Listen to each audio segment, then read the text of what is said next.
masjid ditutup, dikunci, itu termasuk larangan menurut para ulama berdasarkan ayat ini. Makanya kalau di dalam kitab Al-Majmu' maupun kitab-kitab yang lain umpamanya begini, kan kadang masjid itu ada yang dikunci. Kita malam-malam datang ke masjid, wih masjidnya ternyata terkunci gitu. Kita umpamanya malam-malam mau tahajud ke masjid, waduh masjidnya terkunci gitu. Lah hukumnya bagaimana? Kalau dalam pandangan Imam Nawawi maupun ulama-ulama yang lain, selama pengunciannya itu tidak waktu sholat, contohnya waktu sholat 5 waktu dibuka, tapi kemudian setelah sholat selesai kemudian ditutup lagi, kalau seperti itu nggak apa-apa. Fungsi utama masjid sebagai sholat tetap terjaga. Tapi kalau dengan menutup, mengunci hingga orang tidak bisa melakukan ibadah di dalamnya, maka itu haram, karena ini termasuk bagian daripada melarang orang untuk zikir di masjidnya Allah.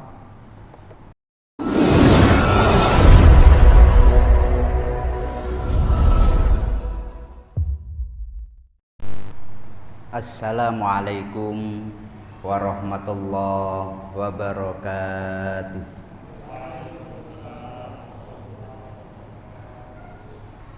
Alhamdulillah wa syukrulillah wa bi ni'matillah la haula wa la quwata illa billah. Alhamdulillahilladzi an'ama alaina bi ni'matil iman wal islam. Alhamdulillahilladzi khalaqal mauta wal hayata liyabluwakum ayyukum ahsanu amala. Rabbishrah li sadri wa yassirli amri wahlul 'uqdatam min lisani yafqahu qawli.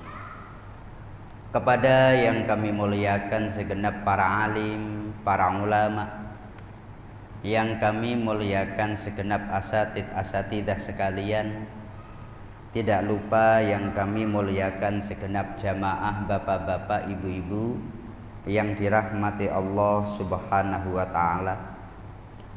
Alhamdulillah, oleh Allah kita malam hari ini kembali diberi rahmat dan nikmat hingga kita bisa bersama-sama hadir di tempat yang mulia ini dalam rangka kita melaksanakan sholat isya berjamaah, dan kita kembali melanjutkan mengkaji tafsir Al-Quranul Karim, satu nikmat besar yang diberikan Allah Subhanahu wa ta'ala kepada kita.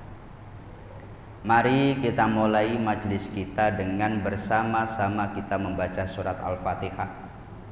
Semoga dengan membaca Fatihah bersama-sama Allah senantiasa memberikan kita semuanya hidayah, ma'unah, inayah. Semoga Allah senantiasa memudahkan kita semuanya di dalam beribadah.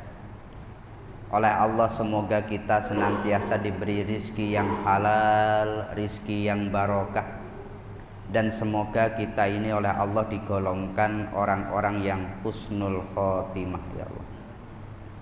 Al-Fatihah. A'udzu billahi minasyaitonir rajim. Bismillahirrahmanirrahim. Alhamdulillahi rabbil alamin. Ar-Rahmanir-Rahim, Maliki Yaumiddin, Iyyaka na'budu wa iyyaka nasta'in, Ihdinas siratal mustaqim, siratal ladzina an'amta 'alaihim, ghairil maghdubi 'alaihim waladdallin. Amin. Bismillahirrahmanirrahim.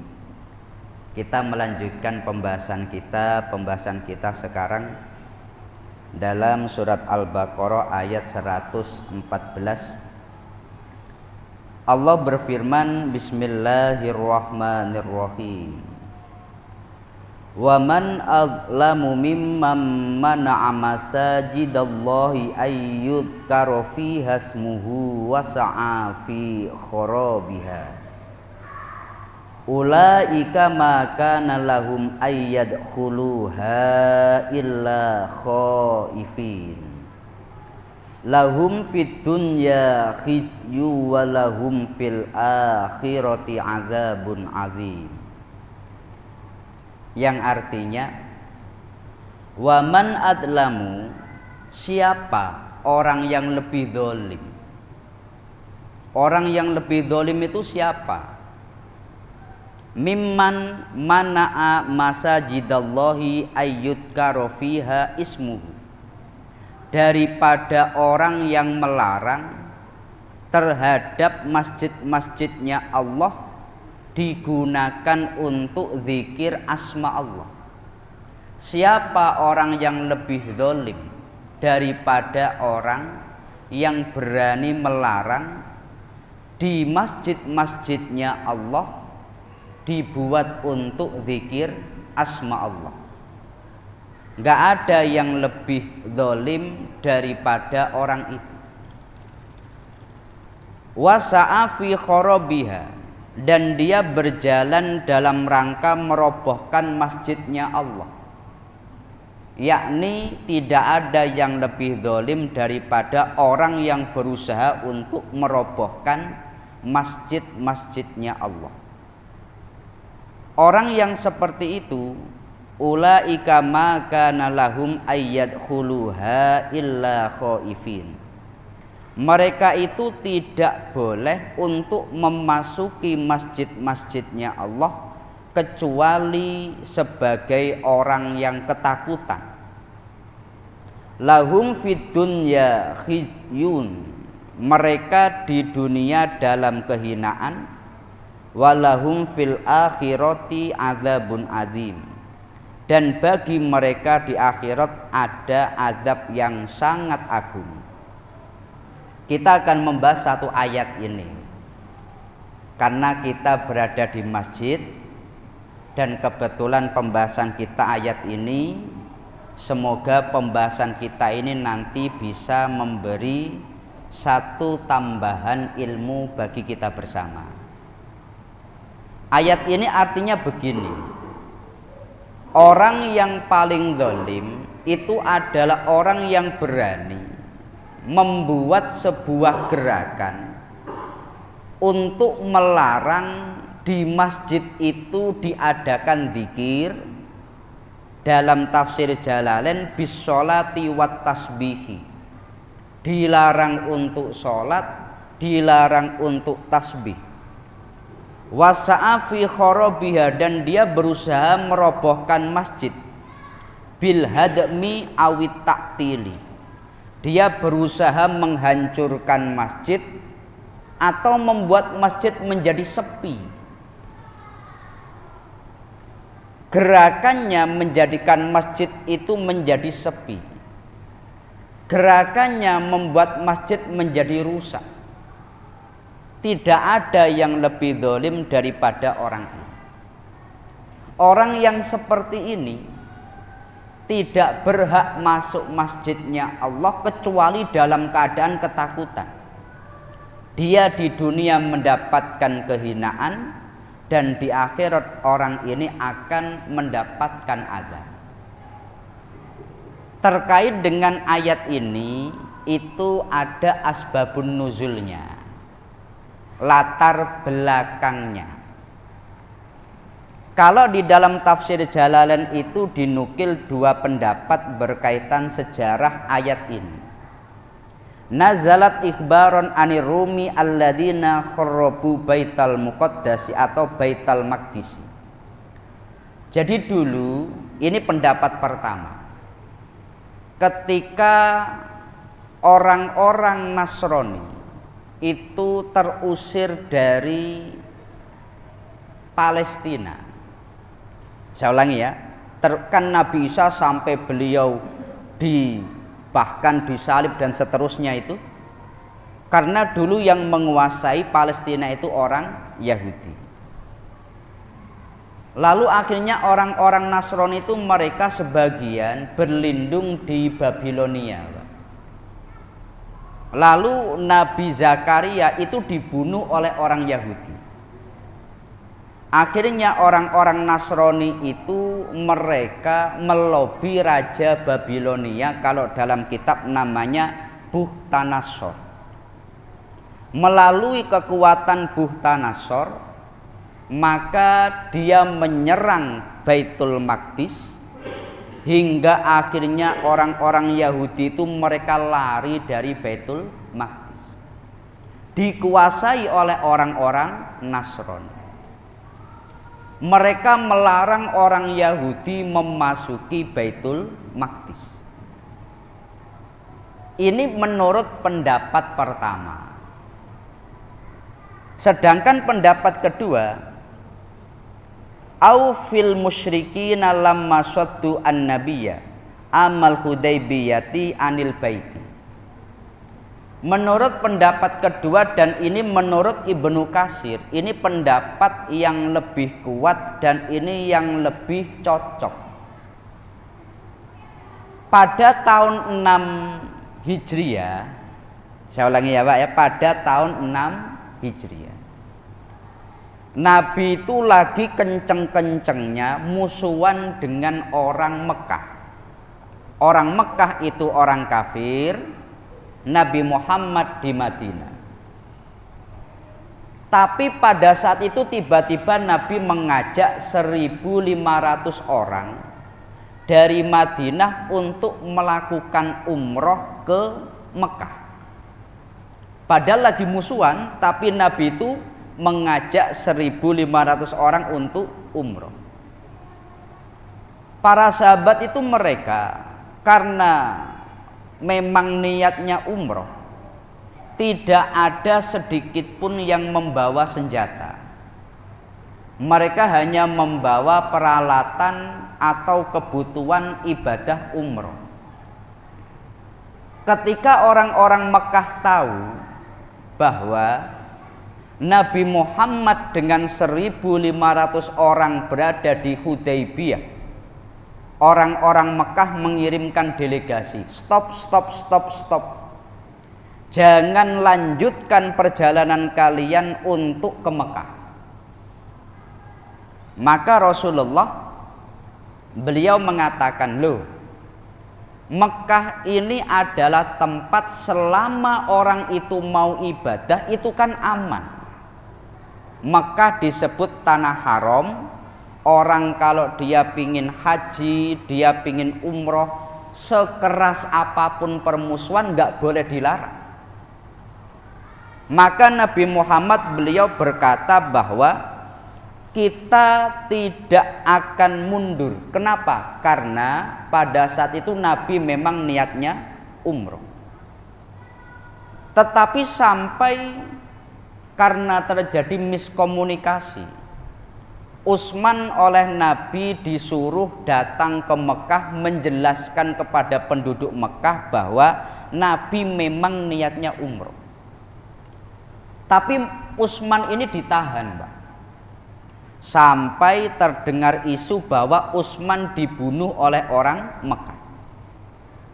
Saat itulah maka orang-orang atau Nabi Muhammad dan para sahabat itu mengadakan Bai'atur Ridwan, sebuah janji setia akan mempertahankan hidupnya karena Utsman telah dibunuh. Kalau terjadi perang meskipun nggak membawa senjata akan tetap maju. Jelas ya Pak ya? Di sisi lain orang Mekah itu mereka terjadi buah simalakama. Mereka itu adalah penduduk tanah haram Mekah yang dalam hukumnya siapapun orang yang haji, yang umroh nggak boleh dilarang. Maka mereka pingin hukum itu tetap terjaga.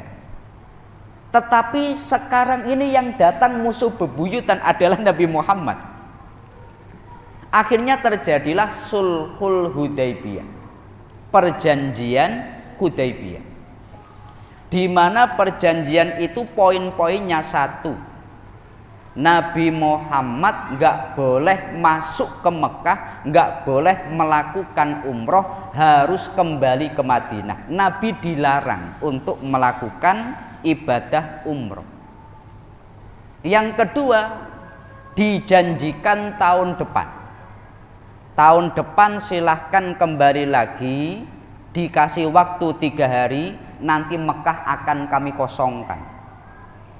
Yang ketiga dan keempat itu poin-poinnya sangat merugikan Islam. Maka saat itu karena terjadi Sulhul Hudaybiyah ini, Nabi dilarang untuk masuk ke Masjidil Haram. Jelas ya Pak ya? Nabi mau ibadah ke Masjidil Haram dilarang oleh orang kafir. Maka Allah menurunkan ayat ini. Wa man adlamu mimman mana'a masajidallahi ayyudkara fiha ismuhu wa sa'a fi kharabiha. Siapa orang yang lebih zalim daripada orang yang berani melarang masjidnya Allah digunakan untuk ibadah kepada Allah? Penduduk Mekah adalah DKM Masjidil Haram, karena mereka yang mengurusi Masjidil Haram. Tetapi membuat kebijakan Nabi dan para sahabat saat mau umroh nggak boleh. Kebijakan inilah yang ditentang di dalam Al-Quran, yakni itu perbuatan dolim dan itu bisa merobohkan Masjidil Haram. Makanya saat itu Rasulullah itu beliau setelah ini nggak ada titik temu, maka Nabi langsung tahallul, Pak. Beliau memotong rambut, akhirnya hewan-hewan korbannya, damnya itu dipotong, karena nggak mungkin bisa melanjutkan lagi. Tetapi dalam hal ini bukan berarti ayat ini berkaitan Nabi maka tidak untuk yang lain, tidak. Dalam konteks hukum maka terjadi pembahasan begini. Kok ada orang berani membuat kebijakan yang sifatnya merugikan masjid itu dilarang? Jelas ya Pak ya? Di dalam tafsir Sawi di sana disebutkan wal man'u imma bi ghalqiha au ta'tilin nasi anha au takhribiha au akli ri'iha awit tafriti fi hukukiha. Contoh larangan dalam ayat ini itu contohnya orang sengaja waktu sholat pintu dikunci, ditutup. Jadi masjid ditutup, dikunci, itu termasuk larangan menurut para ulama berdasarkan ayat ini. Makanya kalau di dalam kitab Al-Majmu' maupun kitab-kitab yang lain umpamanya begini, kan kadang masjid itu ada yang dikunci. Kita malam-malam datang ke masjid, wih masjidnya ternyata terkunci gitu. Kita umpamanya malam-malam mau tahajud ke masjid, waduh masjidnya terkunci gitu. Lah hukumnya bagaimana? Kalau dalam pandangan Imam Nawawi maupun ulama-ulama yang lain, selama pengunciannya itu tidak waktu sholat. Contohnya waktu sholat 5 waktu dibuka, tapi kemudian setelah sholat selesai kemudian ditutup lagi. Kalau seperti itu nggak apa-apa. Fungsi utama masjid sebagai sholat tetap terjaga. Tapi kalau dengan menutup, mengunci hingga orang tidak bisa melakukan ibadah di dalamnya, maka itu haram karena ini termasuk bagian daripada melarang orang untuk zikir di masjidnya Allah. Atau dia itu taktilun nasi anha, menyebabkan manusia itu nggak mau datang ke masjid itu. Mohon maaf ini, kan kita ini di Batam banyak sekali masjid ya. Saya ulangi, banyak sekali masjid. Dan dari sekian banyak masjid itu kadang masalahnya berbeda-beda. Ini sekedar kami memberikan pandangan saja. Ada masjid itu yang ketika terjadi pergantian kepengurusan, itu dampaknya kepada jamaah. Kepengurusan yang ini pokoknya ini untuk suku yang itu nggak boleh. Semua pengurus dari suku tertentu itu dicopot itu. Ini beneran, ini fakta ini. Pokoknya pengurus yang baru semua dari suku tertentu itu nggak boleh. Dampaknya akhirnya masyarakat itu banyak yang enggan ke masjid tersebut. Karena menganggap oh masjid ini hanya masjidnya suku itu, umpamanya begitu. Sebuah program, sebuah aturan yang menyebabkan manusia enggan datang ke masjid itu adalah program yang salah. Karena semestinya orang yang menjadi bagian dari DKM itu untuk memakmurkan masjid. Yang namanya pengurus itu bukan pemilik masjid. Saya ulangi, yang namanya pengurus itu bukan pemilik masjid. Pemilik masjid itu siapa?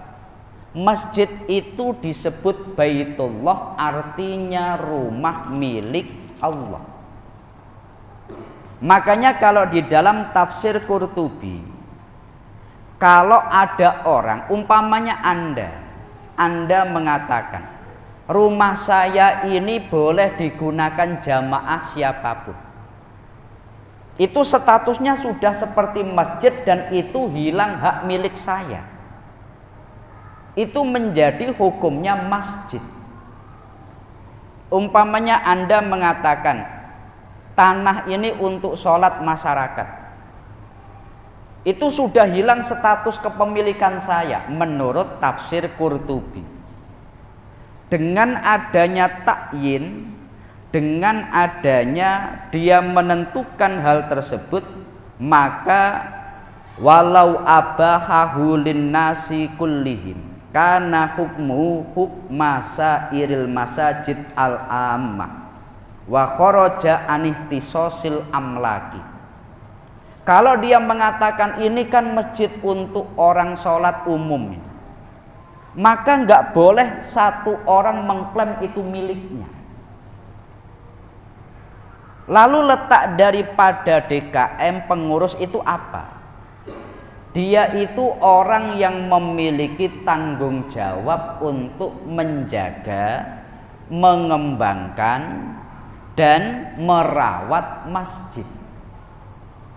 Umpamanya ada yang rusak, dibenarkan agar masjidnya ini menjadi lebih makmur, diusahakan agar masjidnya ini baik, maka dijaga. Tapi dia statusnya bukan pemilik. Lah kadang, ini mohon maaf ya, kadang masjid itu waktu masih awal-awal bangun, mohon maaf, umpamanya infaknya masih sedikit, itu orang yang ke masjid itu jadi pengurus ogah-ogahan, Pak. Tapi kalau masjidnya sudah keren, masjidnya sudah bagus, masjidnya sudah punya nama, untuk jadi pengurus rebutan. Karena dengan jadi pengurus dia menguasai masjid. Sebetulnya tidak dalam konteks itu orang yang dia mengurusi masjid, tidak. Makanya penting sekali dalam hal kita mengelola masjid itu orientasinya adalah bagaimana memakmurkan masjid. Sampai begini, dalam rangka agar masjid itu tidak sampai sepi, di dalam tafsir Qurtubi itu disebutkan begini: la yajuzu man'ul mar'ati minal haji idza kanat sururatan sawa'un kana laha mahramun aw lam yakun wala tamna atau wala tumna aidon minas sholati fil masajid malam yakhaf alaiha al fitnah. Contoh begini, perempuan itu kan nggak boleh haji kalau tidak ada mahramnya. Jelas ya? Jadi perempuan itu karena haji perjalanan jauh, maka kalau dalam syariat itu perempuan kalau haji itu harus ada yang mendampingi. Tapi umpamanya nggak ada perempuan yang haji, adanya cuma perempuan yang haji tapi nggak ada mahramnya, maka nggak boleh dilarang. Hukum haramnya perempuan tanpa mahram haji hilang ketika masjid jadi sepi. Contoh lagi, kan yang namanya perempuan itu Bu, sholatnya paling bagus itu di kamarnya sendiri. Bagi laki-laki, sholat fardu bagusnya di masjid. Tapi kalau sampai perempuan nggak boleh di masjid, itu nggak boleh. Meskipun afdolnya di rumah, tapi jangan sampai masjid sepi. Bahkan hukum melarang perempuan ke masjid itu nggak boleh. Jelas ya? Contohnya ini dalam tafsir Qurtubi, tidak diperbolehkan melarang perempuan datang ke masjid. Karena kalau umpamanya perempuan ini bagusnya di rumah, nggak usah ke masjid, itu malah menyebabkan masjid menjadi sepi. Kecuali kalau fitnah. Lah fitnah bagaimana? Orang yang kalau ke masjid itu dandannya seperti mau kondangan. Ibu-ibu ke masjid kayak mau kondangan itu, lah ini baru ini jadi fitnah ini. Tapi kalau dia masih memakai pakaian yang wajar, orang ini dia memang niatnya sholat berjamaah di masjid, ini tidak boleh dilarang. Meskipun afdolnya ini di rumah, tapi nggak boleh melarang perempuan datang ke masjid. Kenapa? Melarang ini termasuk bagian daripada kezaliman yang ada pada ayat ini. Kemudian juga tidak diperbolehkan untuk membuat atau merobohkan masjid, takhribuha. Contoh merobohkan itu begini. Jadi ada masjid yang sudah jadi sengaja dirobohkan, dirusak, atau akluri'iha, sengaja memakan penghasilan masjid. Makanya begini, air ini kalau dalam konteks fikih ya, dalam konteks fikih, air yang khusus untuk jamaah masjid, kemudian ada masyarakat ngambil untuk dirinya, itu boleh apa enggak? Ulama mengatakan enggak boleh. Anda tanya Pak Imam itu, kalau dalam kitab enggak boleh Pak. Air yang khusus di masjid ini, jamaah kemudian ngambil, oh ini untuk di rumah itu. Makanya kemarin ketika sebagian air mati, ada beberapa masjid komunikasi ke kami, Pak Ustadz, ini masyarakat karena air habis ngambil air di masjid, hukumnya gimana?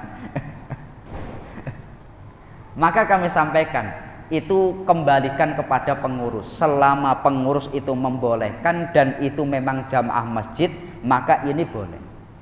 Tapi hukum awalnya, semua yang berkaitan masjid harus kembali kemaslahatannya kepada masjid. Contoh sederhana ini yang mungkin masyarakat abai, barang-barang masjid digunakan untuk perkara di luar masjid. Umpamanya ada acara masyarakat, kemudian tikar masjid dibawa untuk acara itu. Secara hukum nggak boleh itu. Baru kalau ada kemaslahatan kembali ke masjid, umpamanya disetatuskan sewa. Udah nanti bayar tapi masuk ke masjid kasnya, lah itu baru boleh. Tapi kalau udah minjam kemudian untuk masyarakat, kan ini masyarakat masjid juga, harus ada kemaslahatan yang kembali ke masjid.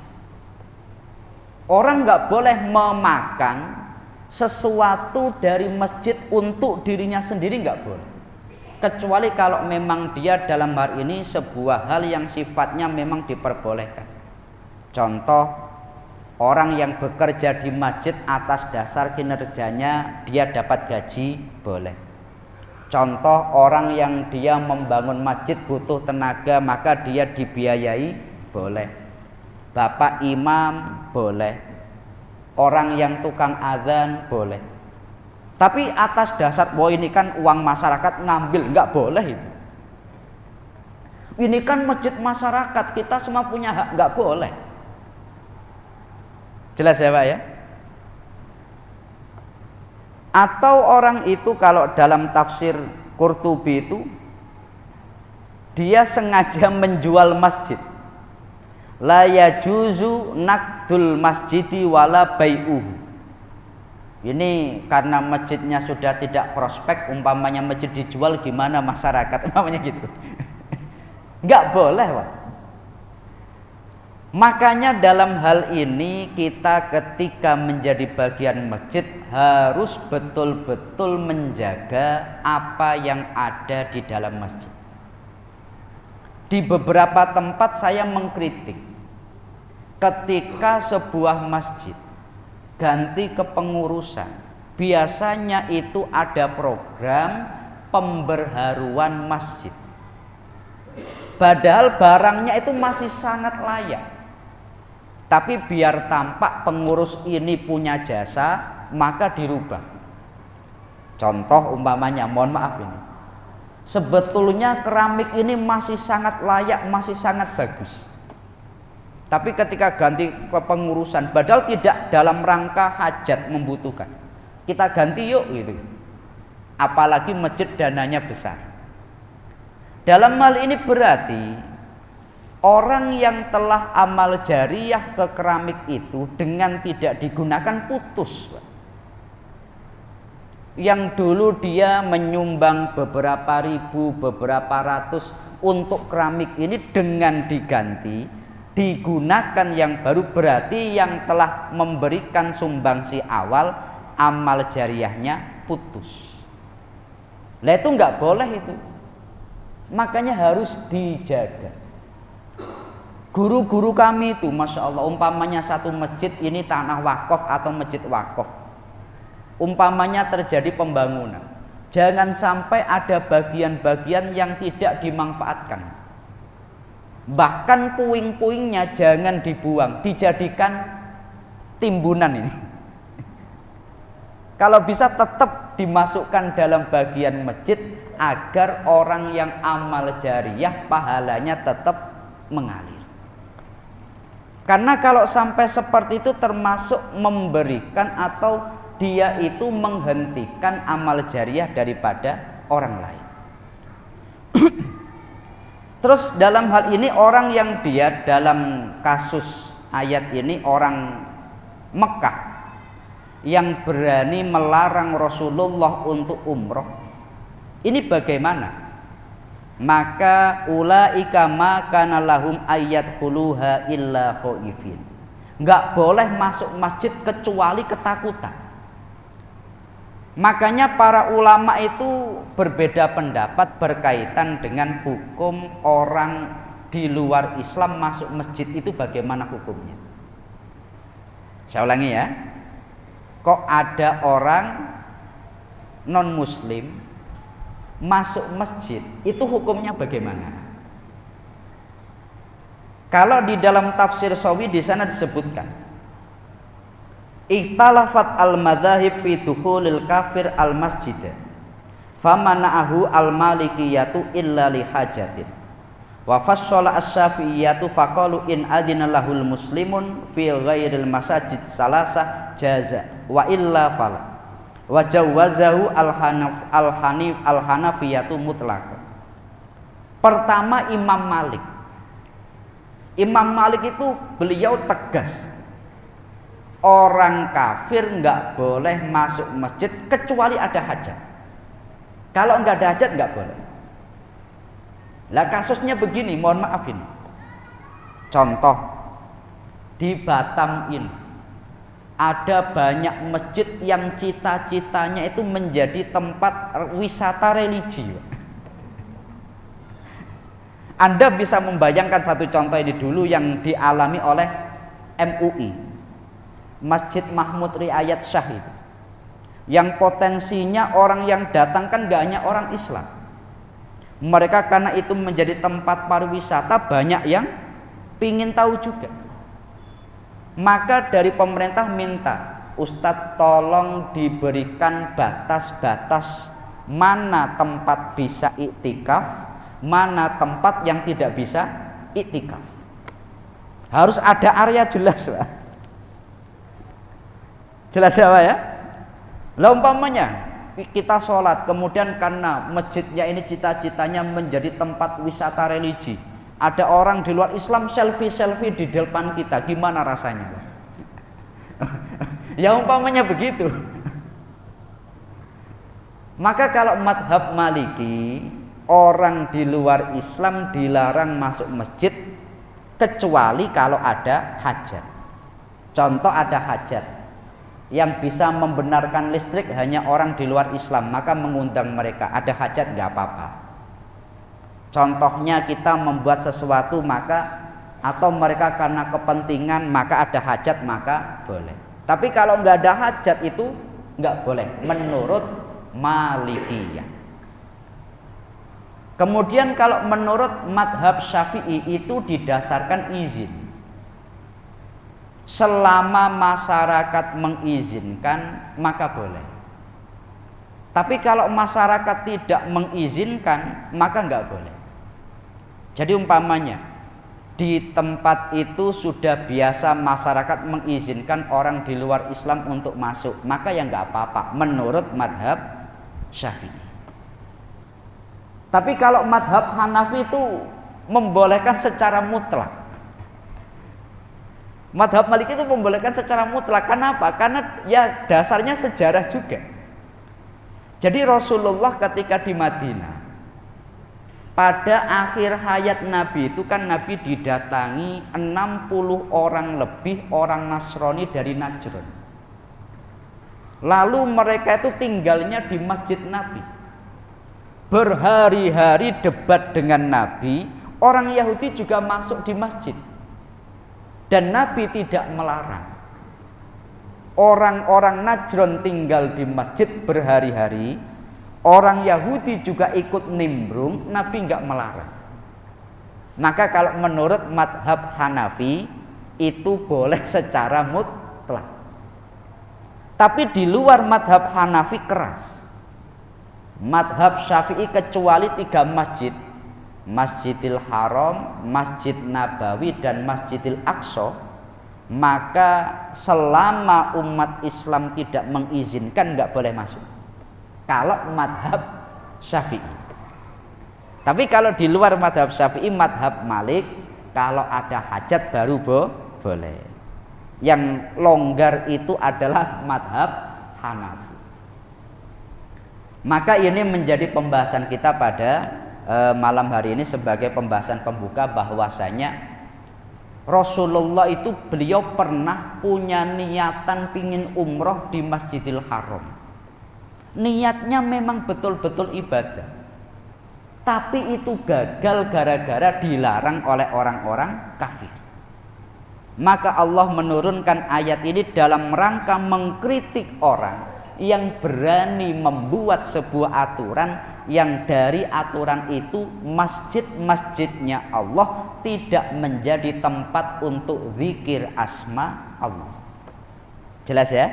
Nah, ini pembahasan kita pada malam hari ini. Mungkin sebelum kami lanjut, dari para jamaah ada yang ingin ditanyakan atau ingin disampaikan, dari ibu-ibu juga boleh, kami persilahkan.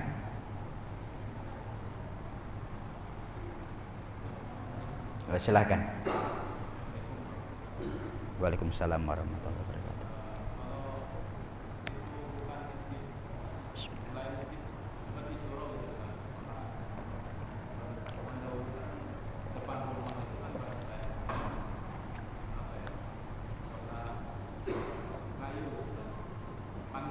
Ya, surau.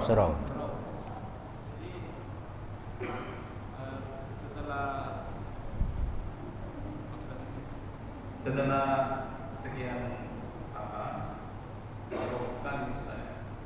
Jadi kalimatnya itu tidak akan dibaca, tapi tidak dibangun lagi. Ustaz, itu bagaimana Ustaz? Waalaikumsalam warahmatullahi wabarakatuh. Jadi sebuah perkara yang sifatnya wakaf itu kan ada nadhir. Jadi wakaf itu ada nadhir. Saya mewakafkan ini untuk sholat. Saya wakafnya kepada siapa? Kepada Pak ini. Maka ini yang menjadi nadhir. Kewajiban nadhir, tugas nadhir itu menjaga dan mengembangkan ini sampai pada titik penghabisan. Maka dalam hal ini umpamanya nadhirnya dia tidak amanah, bahkan boleh diganti. Contoh, musola ini ketika dipegang Pak ini, ternyata dia itu nggak bisa ngurus ini. Dia tidak bisa mengembangkan, menjaga, memanfaatkan barang ini. Maka orang ini boleh diganti. Jelas ya? Karena kalau itu barang wakofan harus dijaga. Tapi yang namanya musola itu beda dengan masjid. Kalau dalam konteks hukum, makanya tadi saya menyebut kalau dalam tafsir Qurtubi. Tapi kalau dalam konteks fikih kita, yang namanya musola dan masjid itu dua hal yang berbeda. Kita kalau di masjid ada sholat tahiyatul masjid. Kita kalau di masjid ada sunnah iktikaf di masjid. Kita ketika di masjid kita ada kewajiban menjaga kesucian dan kebersihan masjid. Orang yang haid, orang yang junub nggak boleh berdiam diri di masjid. Tapi ini nanti berbeda dengan musola. Kalau di musola ada orang dia haid, boleh tetap masuk. Di musola umpamanya terjadi acara makan-makan sampai di sana umpamanya ada tempat yang terkena najis, tidak sampai terkena hukum larangan menajiskan masjid karena ini musola. Tetapi konsekuensinya juga tidak bisa iktikaf, tidak ada sholat tahiyatul masjid. Jelas ya? Tapi masjid dan musola kalau status wakofnya sama. Saya mewakafkan ini untuk masjid, nadhir harus menjaga. Saya mewakafkan ini untuk musola, maka harus dijaga. Maka dalam beberapa diskusi itu ada permasalahan begini. Ketika satu tempat diwakafkan untuk musola, boleh nggak dirubah jadi masjid? Umpamanya di Batam ini kan banyak Pak. Tadinya musola kemudian berubah menjadi masjid. Kalau dalam aturan banyak ulama itu nggak boleh, kecuali kalau kita memiliki pandangan kira-kira orang yang wakaf itu mengizinkan. Pun melalui solusi-solusi seperti pandangan Imam Subki dan yang lain. Tapi pada dasarnya nggak boleh merubah ketentuan wakaf. Ini hukum dasar wakaf. Maka umpamanya wakaf musola ya kita jaga. Yang wajib menjaga siapa? Nadhir, orang yang dititipi atau yang mendapatkan kepercayaan. Jelas ya? Seperti itu. Mungkin ada lagi yang ditanyakan?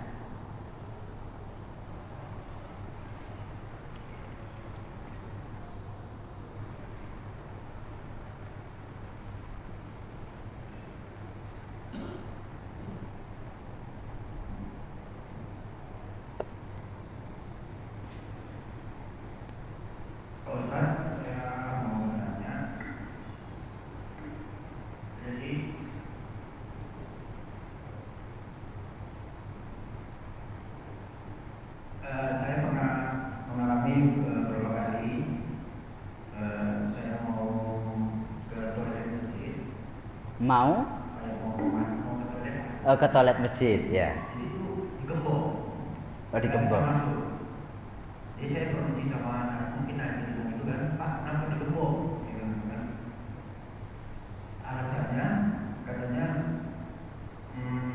mungkin sering di masjid itu katanya orang buang air besar itu nggak disiram atau apa gitu Pak. Ya. Itu cuma apa? Jadi makanya mohon maaf Pak ya, masjid itu bukan kamar kecil ya Pak ya. Nah, seringkali orang itu ke masjid hanya numpang buang air kecil sama buang air besar. Naik kendaraan, berhenti di masjid, cuma kencing, habis itu kembali lagi. Minimal, saya ulangi, minimal. Kalau kita itu katakanlah kita kencing, kita buang air, kita juga wudhu, kita juga sholat sunnah. Jangan seperti mohon maaf toilet terminal. Lah ini karena saking banyaknya orang begini, akhirnya mau nggak mau masjid menjaga. Tetapi dalam patokan tadi, kalau niatnya itu satu, menjaga kebersihan masjid, menjaga harta yang ada di masjid, dan dikuncinya ini tidak ketika sholat 5 waktu, hukum menguncinya boleh. Saya ulangi ya. Jadi catatan yang nggak boleh itu kalau waktu sholat sengaja, kan orang banyak yang mau wudhu, mau ke kamar mandi, itu dikunci, lah itu nggak boleh. Tapi kalau ini jamaah sudah selesai, jamaah masjid kan sudah selesai nih, orang yang berkepentingan di masjid sudah selesai. Setelah jamaah orang kok datang ke kamar mandi, datang ke toilet, ya ini hanya kencing saja itu. Jelas apa ya?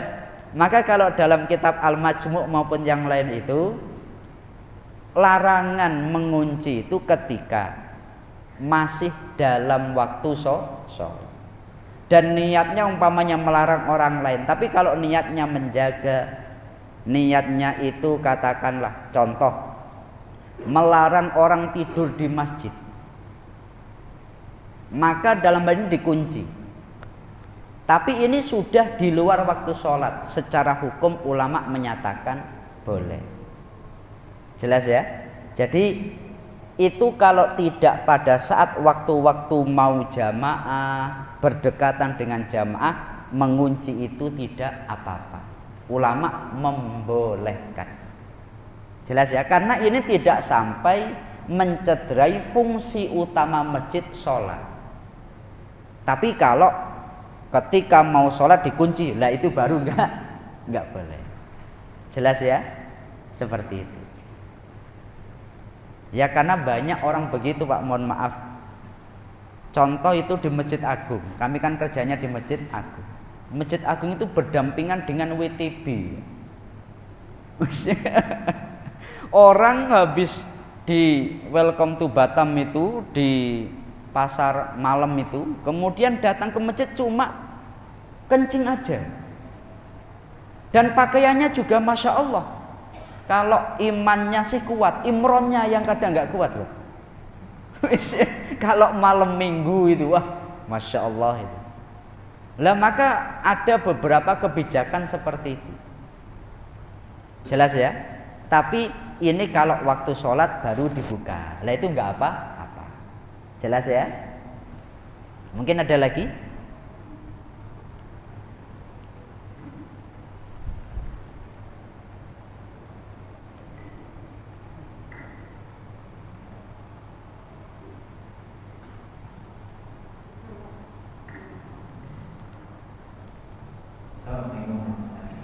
Waalaikumsalam warahmatullahi wabarakatuh.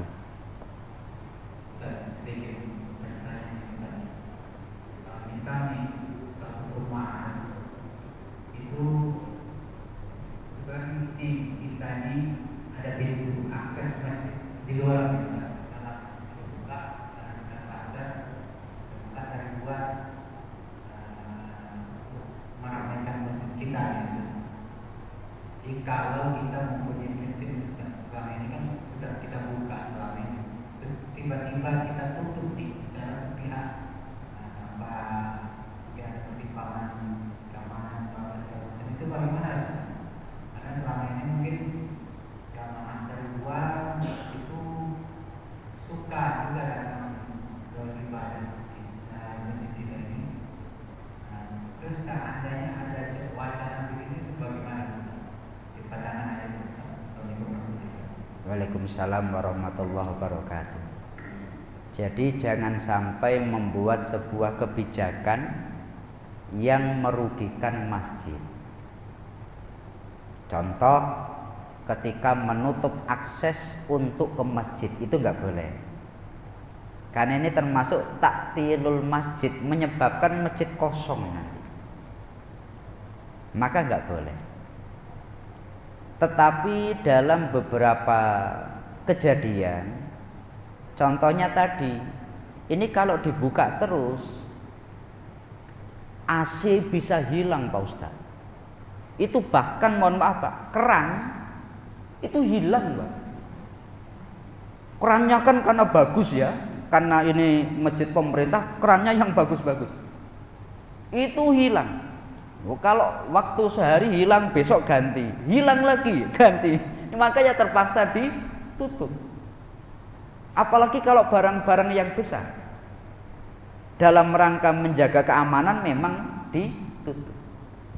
Tapi jangan sampai masjid fungsinya sebagai sholat menjadi mendapatkan kerugian.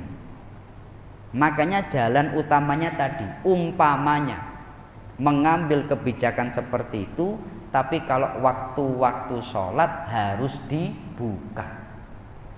Kenapa? Karena ada orang yang mau datang ke masjid.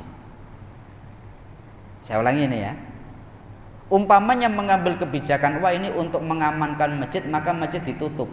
Tapi kalau waktu-waktu tertentu, contohnya sholat 5 waktu, contohnya Ramadan, harus dibuka. Jangan sampai kebijakan malah merugikan masjid. Jelas ya? Paham ya? Ya seperti itu. Cukup ya? Ya semoga ini bisa bermanfaat, bahwasanya masjid itu disebut Baitullah. Baitullah itu artinya rumah milik Allah. Maka aturan-aturan yang berlaku ya harus sesuai dengan ketentuan yang ditetapkan Allah. Orang nggak boleh membuat kebijakan yang sifatnya malah merugikan masjid-masjidnya Allah. Oleh sebab itu kewajiban kita bersama itu memakmurkan masjid. Oleh sebab itu bahkan Rasulullah beliau bersabda, man bana masjidan banallahu lahu baitan fil jannah. Kalau ada orang dia membangun satu masjid, ambil andil dalam pembangunan masjid, maka dia telah membangun rumahnya sendiri di surga. Kita ikut andil dalam masjid, kita berarti investasi di surga. Sudah punya kapling, Pak. hebatnya masjid. Jelas ya? Maka semoga kita semuanya ini termasuk orang-orang yang senantiasa rindu dengan masjid. Amin ya rabbal alamin. Al-Fatihah. A'udzubillahi minasyaitonirrajim. Bismillahirrahmanirrahim. Alhamdulillahirabbil alamin arrahmanirrahim maliki yaumiddin. Iyyaka na'budu wa iyyaka nasta'in ihdinas siratal mustaqim siratal ladzina an'amta 'alaihim ghairil maghdubi 'alaihim waladdallin. Amin. Kurang lebihnya dari kami mohon maaf. Wallahul muwaffiq ila aqwamit thoriq. Assalamualaikum warahmatullahi wabarakatuh.